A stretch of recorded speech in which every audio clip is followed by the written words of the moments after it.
Hi, good morning. My name is Heinrich Wesemann. I was born in Lundenbergen, Germany in 1842. My parents, Diedrich and Dora, brought me and my brother to America when I was at the age of 8 years old. We would first settle in Dunkel's Grove, which was near Bensonville.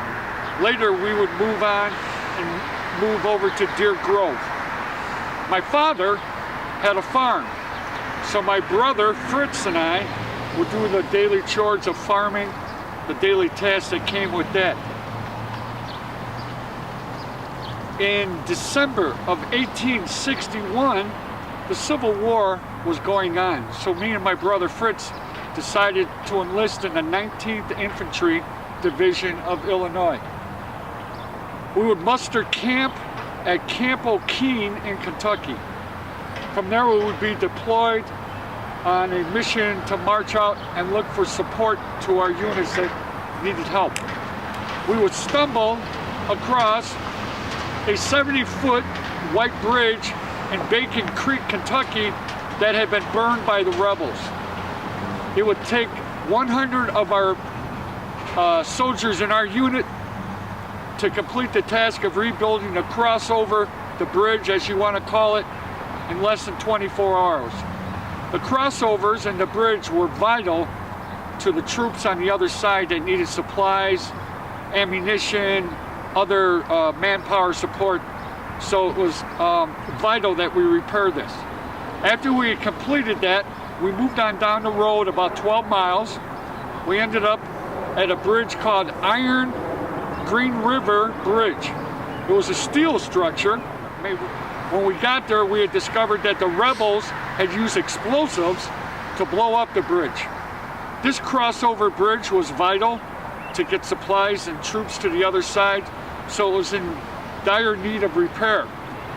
This bridge would take us 2 weeks to complete the task of rebuilding it. We would sleep in tents at night. It was cold, rainy, and every once in a while it would snow. It was late December, so at nighttime the temperature would get really chilly and cold at night.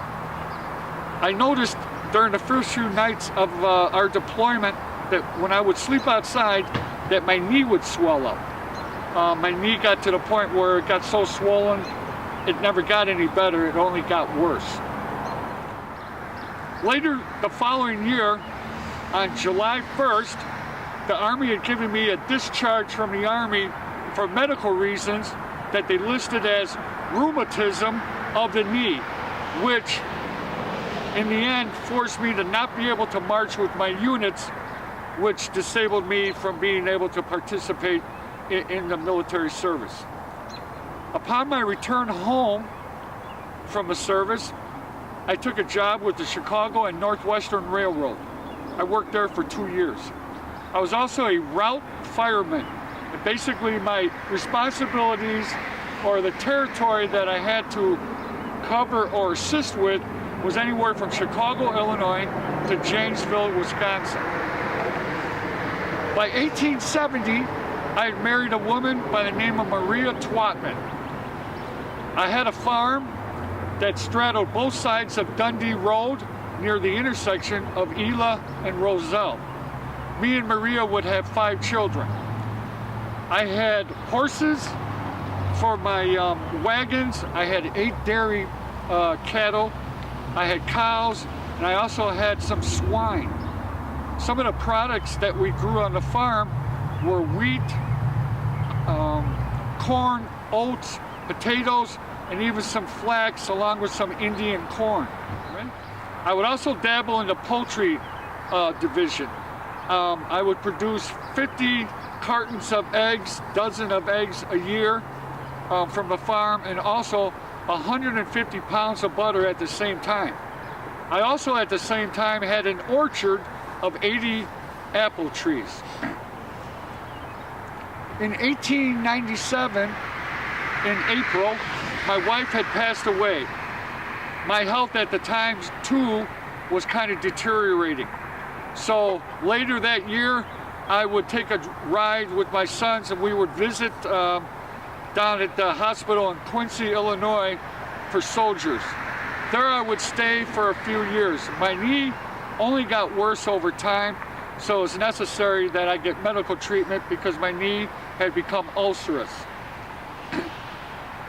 In 1904, my health deteriorating, my sons decided that they would come and pick me up and bring me back home to Palatine, Illinois. It was there that I would live with my son Ernest for 2 years until I became bedridden. Unfortunately, in the year of 1907, I would pass away. My burial was handled by the Barrington Republic Army